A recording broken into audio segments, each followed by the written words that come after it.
Hello everyone, before we begin today's video, I need your help. We've noticed that the channel is losing traction, and subscribing is one of the best ways you can help us. It's quick, free, and allows us to continue bringing you great content. Your support means everything. Let's keep this channel growing collectively. Where are you watching from? Drop your city or country in the comments below.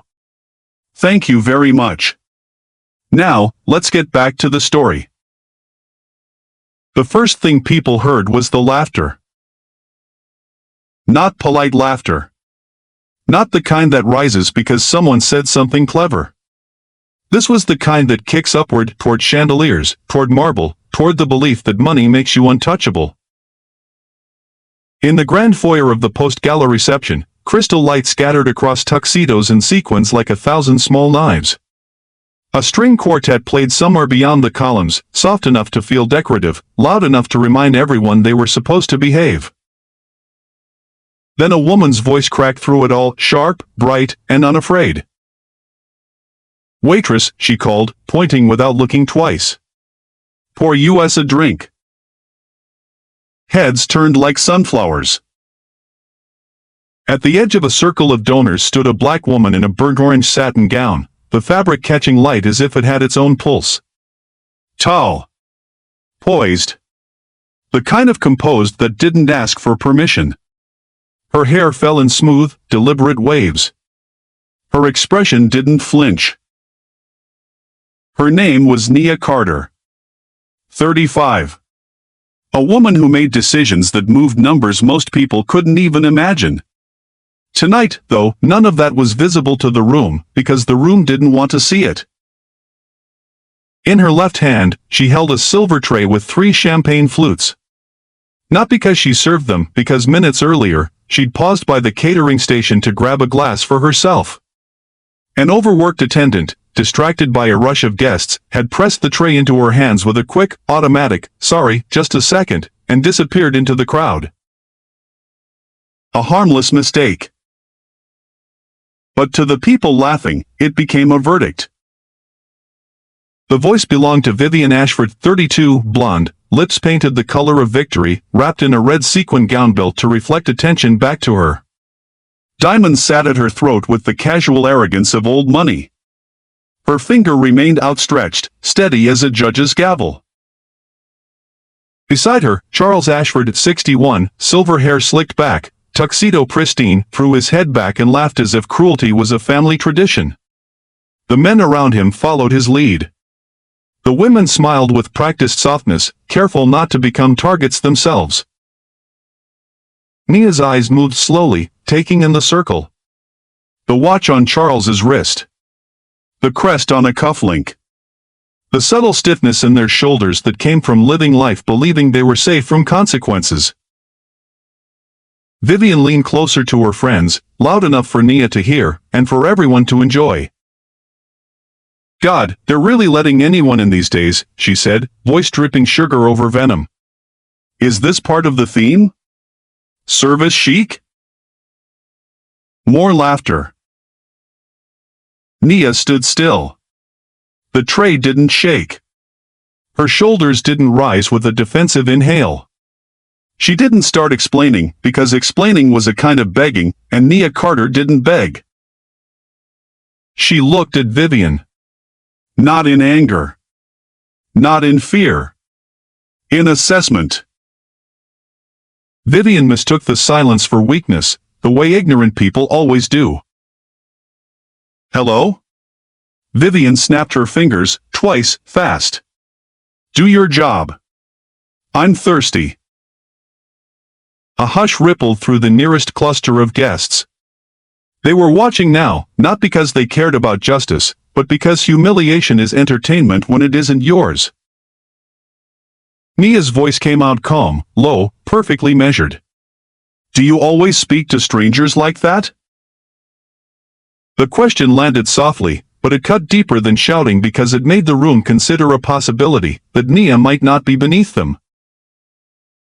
Vivian's smile faltered for half a second, then she recovered, leaning into the moment like she owned it. "Strangers?" Vivian laughed. Sweetheart, you're holding a tray. That's not stranger. That's staff. Charles chuckled again, wiping imaginary tears from his eye.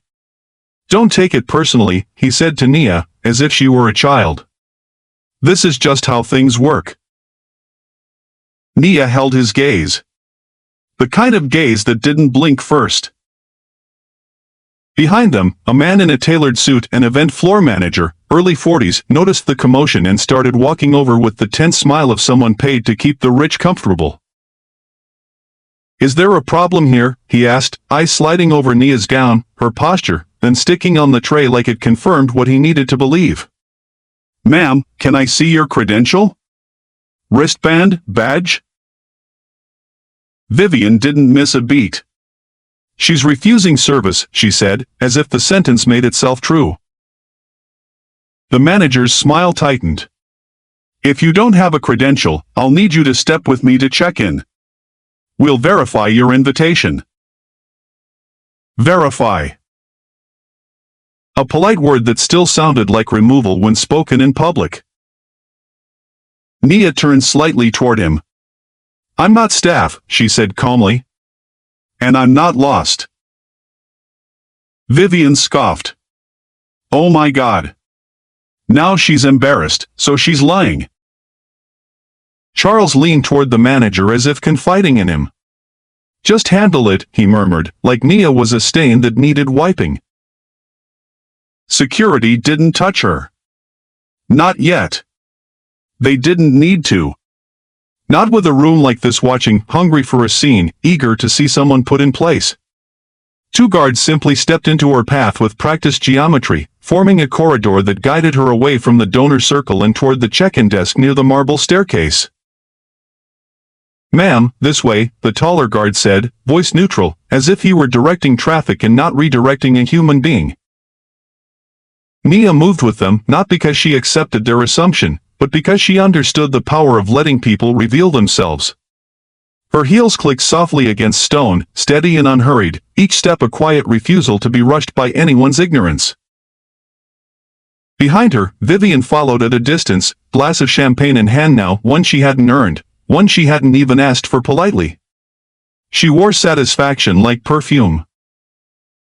Charles stayed put at first, laughing with men around him as if the outcome were already decided. Men like Charles rarely looked concerned. Their world had always corrected itself in their favor. As Nia passed, conversations lowered into whispers. Who is she?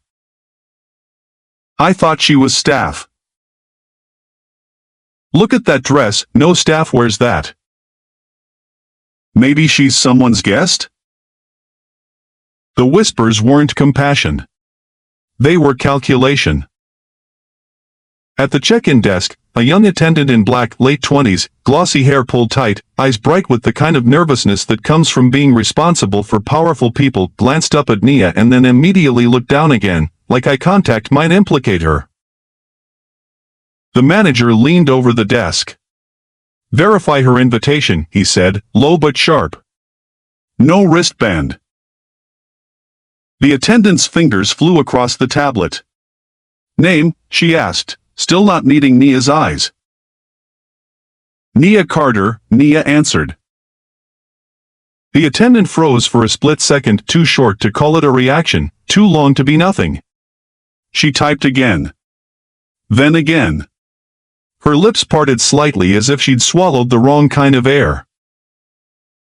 The manager noticed. What is it? The attendant swallowed. I'm not seeing. Vivian arrived just in time to hear the stutter and took it as victory. Of course you're not, she said, smiling wide. Because she's not supposed to be here. Nia turned her head toward Vivian, smooth and deliberate. Her expression didn't change, but the air around them felt like it shifted, like even the marble understood the weight of a lie. You're enjoying this, Nia said simply. Vivian's laugh came out bright and brittle. I'm enjoying the fact that rules still mean something. We can't just let people wander into VIP spaces. It's embarrassing. Embarrassing, like Nia was the stain and not the behavior. The taller guard cleared his throat, uncomfortable. "Ma'am," he said to Nia, almost apologetic, "if there's no invitation, we'll need you to step out to the lobby while we sort it out." Nia's gaze drifted past him, back to the hall where a banner hung between columns, Ashford Foundation, Benefit Reception. Beneath it, a digital display scrolled donor commitments like a scoreboard: names, amounts, glamour packaged as impact. Nia's eyes narrowed just a fraction, as if she were reading something only she could see. Then she looked back at Vivian. The manager, impatient, tried to keep control. "Ma'am," he said again, softer now, warning hidden inside courtesy, "we'll verify at the desk outside the VIP foyer." Nia lifted her chin slightly. "Scroll," she said to the attendant. The attendant blinked. "Excuse me?" "Scroll," Nia repeated. "Don't search by first name. Search by last name. Or search by organization." The attendant hesitated, then obeyed, because something in Nia's voice didn't sound like a request. It sounded like instruction. The screen updated. The attendant's face drained. There's an entry," she whispered. "But it's flagged." Vivian rolled her eyes. "Flagged because she's not." "Flagged for privacy," the attendant said quickly, and that cut through Vivian's smugness like a sudden draft through silk. "It's listed under a corporate delegation." The manager frowned. "Which corporation?" The attendant didn't answer immediately. Her eyes kept darting to Nia, then back to the screen, like she was afraid of saying something out loud that would rearrange the room. Vivian shifted her weight. "This is ridiculous. Charles is on the board. If she's not on the list, she's out." "Charles Ashford doesn't run check-in," Nia said softly. Charles's laugh drifted closer now, because he was coming, pulled by the gravity of attention. He arrived with the calm arrogance of a man who believed every system was built for him. "What's taking so long?" he asked the manager, then glanced at Nia as if she were a nuisance object. "Just escort her out. We have a program." The manager straightened, relieved to be anchored by power. "Mr. Ashford," he said, nodding, "we're handling it." Charles leaned in. "Give me that," he said, reaching for the tablet. The attendant recoiled just slightly. I'm sorry, Mr. Ashford, I can't." Charles's eyes narrowed, offended. "You can't?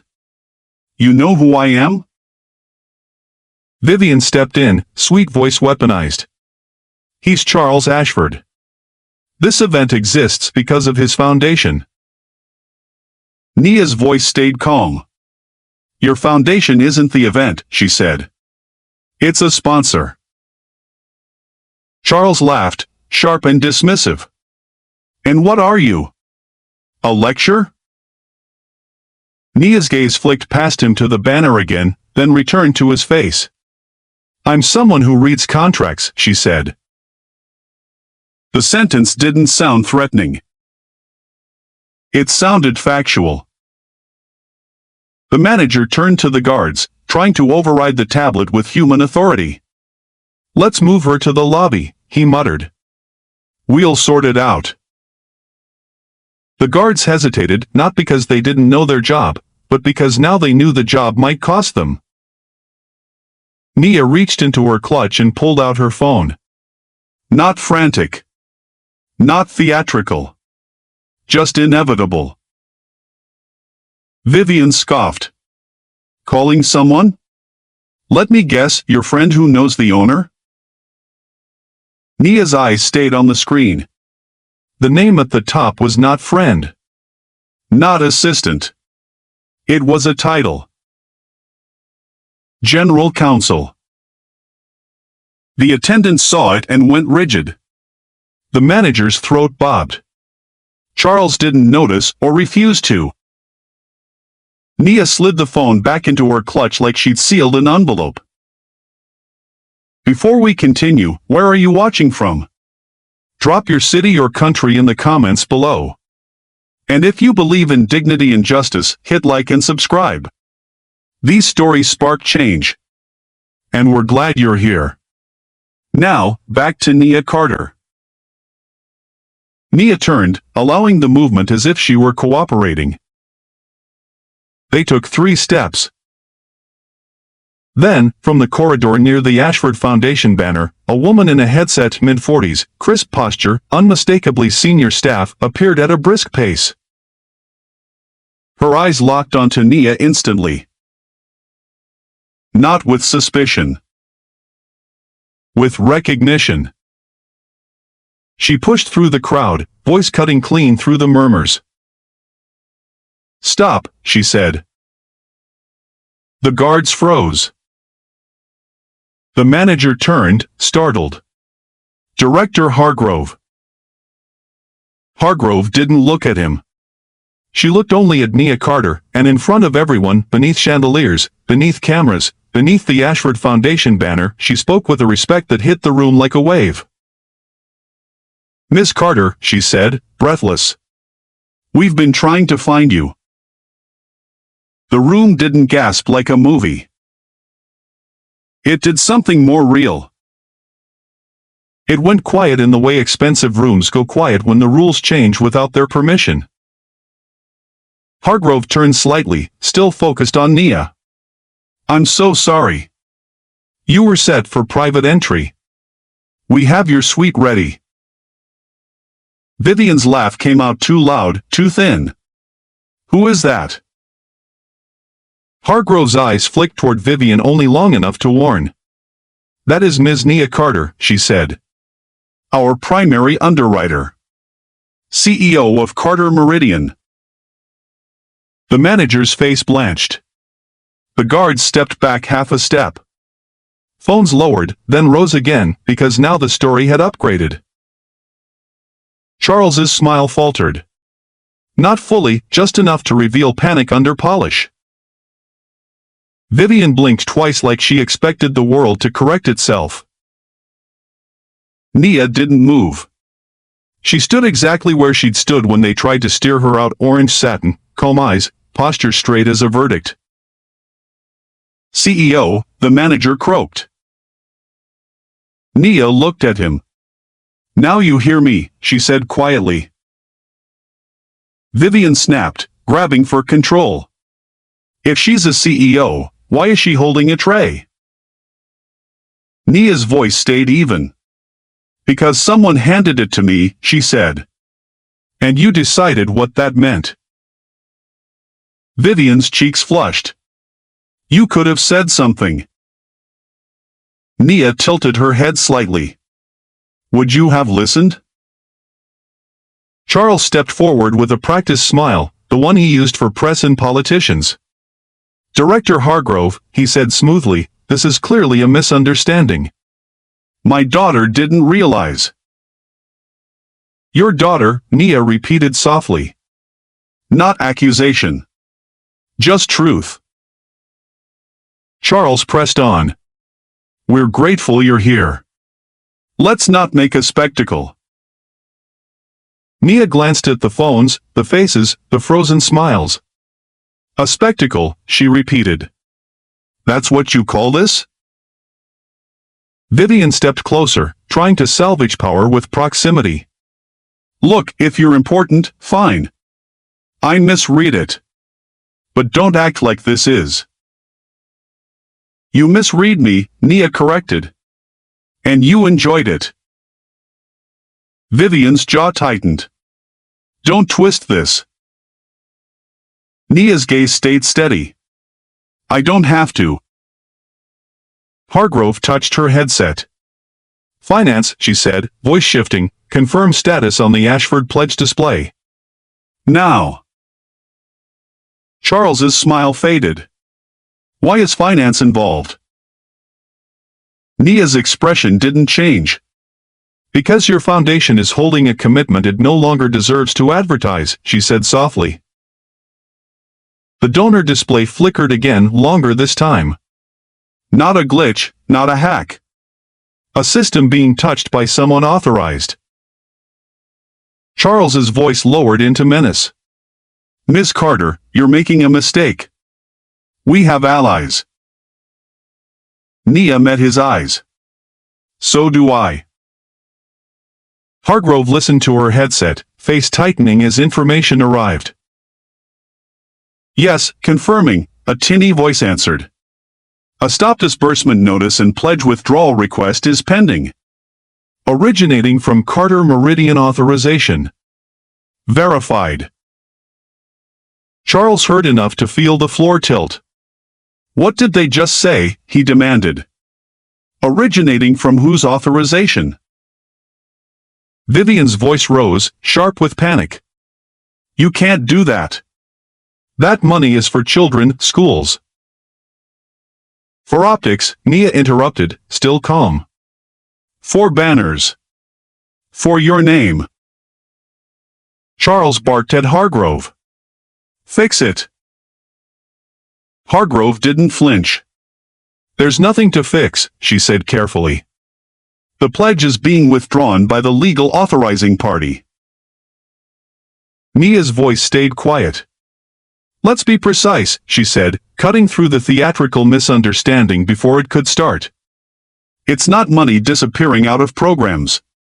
It's a pledge commitment being withdrawn from your foundation's channel and rerouted into a monitored vehicle escrow-style oversight so funds can still reach beneficiaries without passing through compromised hands. The words weren't flashy. They were devastating. Because they sounded like law. Vivian laughed, brittle. You're doing this because I embarrassed you. Nia turned to her. I'm doing this because you would do it again, she said. And because your foundation's culture makes room for it. The donor display refreshed. Clean. Final. Where $7 billion had glowed like a crown, there was now a blank space and empty line that looked almost insulting in its simplicity. Vivian stared as if the screen had committed a crime. No, she breathed. No, this is wrong. Charles's face held still, but the muscles around his mouth hardened into a tight, white restraint. You did this to humiliate us, he said. Nia didn't blink. You humiliated yourself, she replied. I just stopped paying for it. Vivian's voice cracked. You can't just steal from a foundation. Nia's tone stayed controlled. I didn't steal, she said. I withdrew authorization. Over a joke? Charles snapped. I didn't do this because she was rude, Nia said. I did it because she was honest. The event manager, Gavin Holt, now sweating through his collar, stammered, Ms. Carter, if there's been confusion. Nia's eyes cut to him. You watched a woman snap her fingers at me, she said. And your first instinct was to escort me out. Gavin swallowed. I was following protocol. No, Nia corrected. You were following a stereotype. Hargrove spoke into her headset again. Finance, confirm the withdrawal processing and send the compliance trigger. A reply came back, tight with urgency. Confirmed. Pledge withdrawal processed. Foundation funding channel updated. Compliance hold triggered. External notice pending. Compliance. The word landed like handcuffs. Charles's eyes flashed. Compliance, he repeated. Why is compliance involved? Hargrove's voice stayed professional. Because changes at this scale trigger oversight automatically. The press at the entrance began to move. Not rushing like a stampede, flowing, deliberate, smelling a story before it admitted it existed. Adrian Lyle arrived early 50s, silver at his temples, calm eyes that looked like they'd ended wars in conference rooms without ever raising their voice. With him, compliance counsel carried a slim portfolio like a blade in a sheath. The crowd parted instinctively. Adrian approached Nia with respect that could not be faked. "Ms. Carter," he said, nodding. "I'm Adrian Lyle, chair of the benefit committee." Charles forced familiarity. "Adrian, this is becoming a circus." Adrian didn't smile. "I'm aware," he said. "I came as soon as I got the compliance notice." Compliance counsel opened the portfolio, voice crisp. "Ashford Foundation is flagged for immediate review due to a high-value pledge withdrawal and reported reputational risk."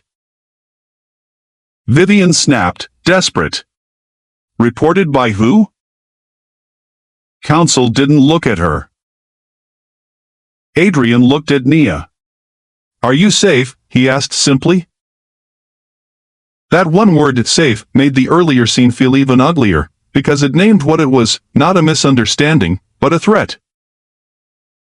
Nia nodded once. "I'm fine," she said.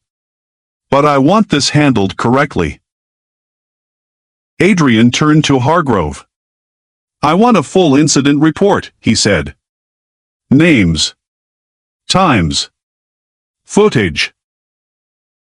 Gavin flinched. "Footage?" Adrian's eyes flicked to the phones. "There's plenty," he said. "And there are cameras in this hall." Adrian faced Vivian. "Ms. Ashford," he said evenly, "did you initiate a removal request against Ms. Carter?" Vivian blinked fast. I asked security to." "To do what?" Adrian pressed, calm, relentless. "Say it." Vivian's eyes slid to Charles for rescue. Charles's face was hard, angry that the room wasn't bending. Vivian swallowed. To escort her out, she whispered. Adrian nodded once, like a judge recording a confession. Then he turned to Charles. "And you," he said, "supported it."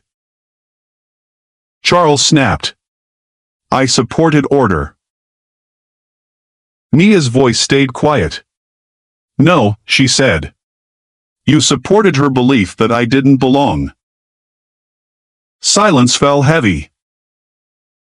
Adrian looked at Nia. "What do you want to happen next?" Nia didn't hesitate.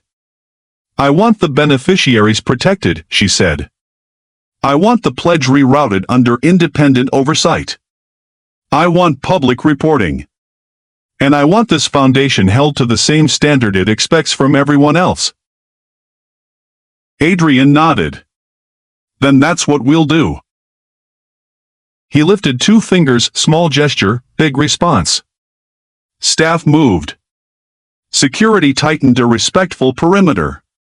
Tablets opened. Protocols activated. This wasn't chaos anymore. This was procedure.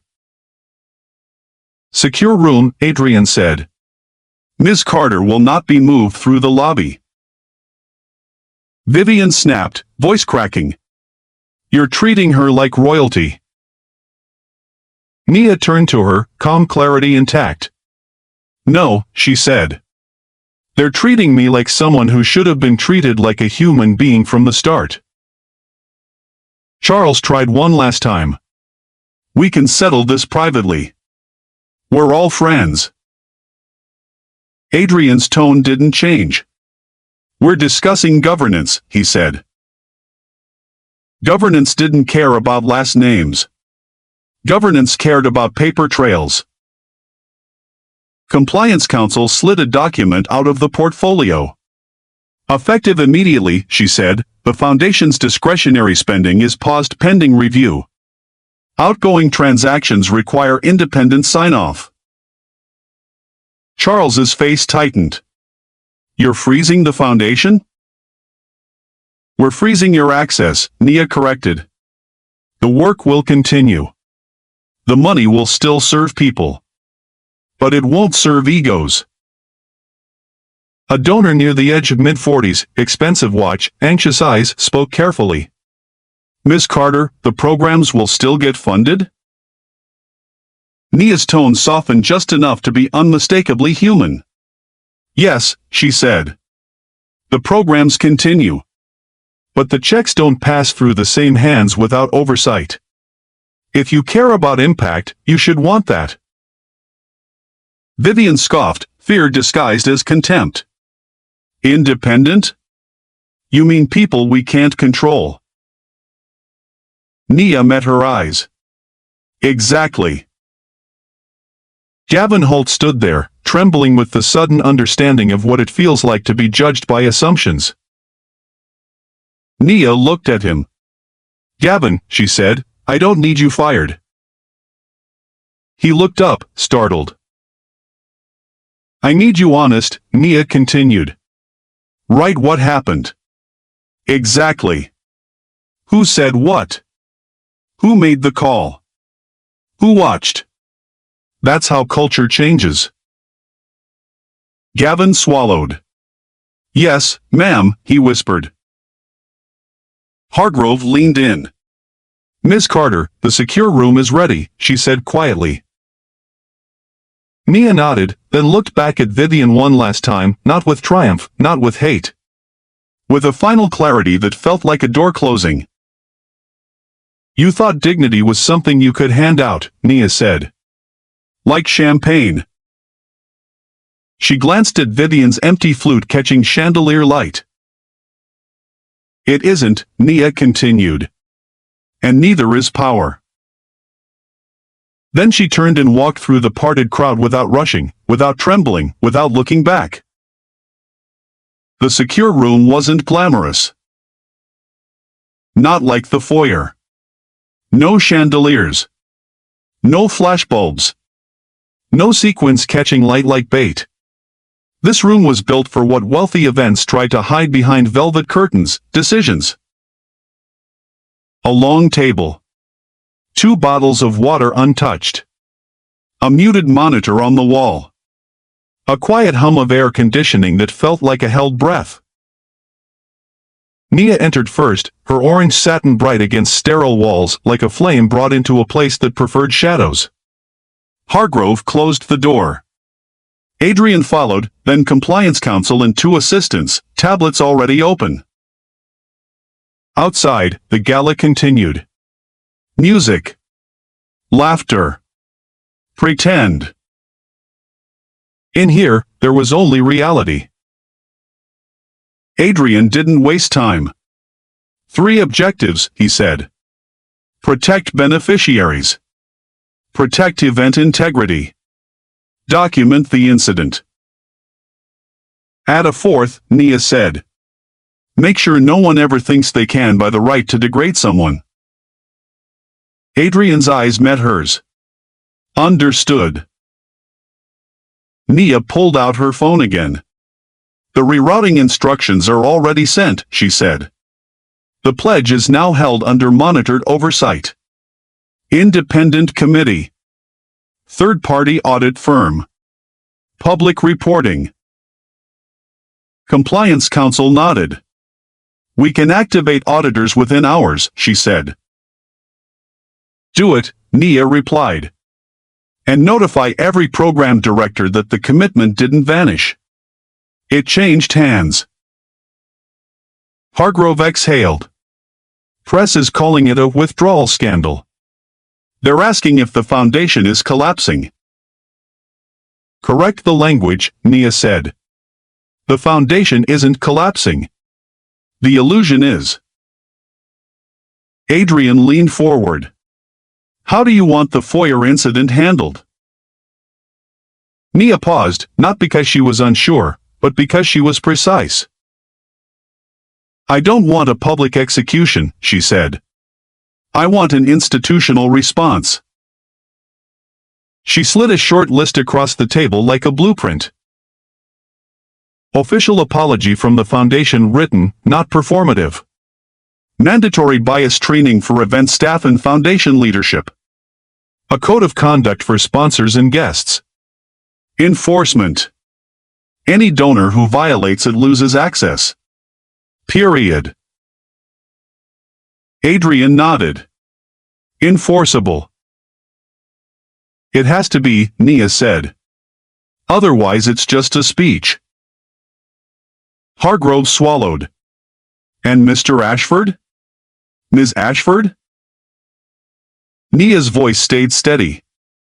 Charles loses discretionary control, she said. Vivian loses her stage. Compliance Counsel spoke gently. We can recommend board suspension pending review. Recommend it, Nia said.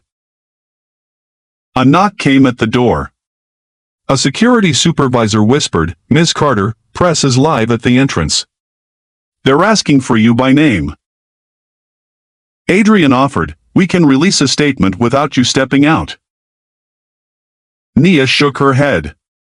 They saw the wrong story in that hall, she said softly. They'll see the right one now. They escorted her through a quiet corridor, not the marble theater where she'd been treated like a mistake. A side entrance, still elegant, less staged. Security held the line, not suspicion now, but protection.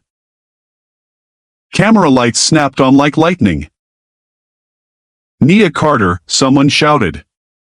Miss Carter, did you really pull $7 billion from the Ashford Foundation tonight? Is the foundation under investigation? Were you removed from the event? The questions came fast, sharp, hungry. Nia raised one hand, not to silence them, but to slow them into listening. Yes, she said calmly. I withdrew the pledge commitment from the foundation's funding channel. Flashbulbs flared. I didn't do it to punish charity, Nia continued. I did it to protect it. The programs will continue. The beneficiaries will still be served. But the pledge will be administered under independent oversight, with transparency and auditing. A reporter pressed, are you saying the foundation misused funds? Nia's gaze stayed steady. I'm saying any organization handling public good should welcome scrutiny, she replied. If they resist it, that tells you something. Another voice cut through. What about Vivian Ashford? Were you treated as staff? The corridor held its breath. Nia paused just long enough to make the pause mean something. I was treated the way people treat you, she said, when they think your name doesn't matter. She looked into the cameras now, not as performance, but as message. But no one should have to be a CEO to be treated with respect, Nia continued. No one should have to prove their net worth before they're granted basic human dignity. The press line quieted, forced to listen. Tonight wasn't about my title, she said. It was about what people feel entitled to do when they believe they hold power over you. And what happens when you refuse to accept that. Her final words came out soft, irreversible, like a door closing. They called me a waitress, Nia said. So I responded with standards. She stepped back. Microphones leaned in, but she was already turning away, walking with the same unhurried certainty she'd carried through every insult. Inside, under chandeliers and banners, Vivian Ashford stood in a room that no longer laughed for her. And Charles Ashford, for the first time in decades, faced the kind of truth money couldn't bribe. A foundation's purpose is not to elevate the powerful. It's to serve the vulnerable. And if it can't survive inspection, it doesn't deserve to survive at all.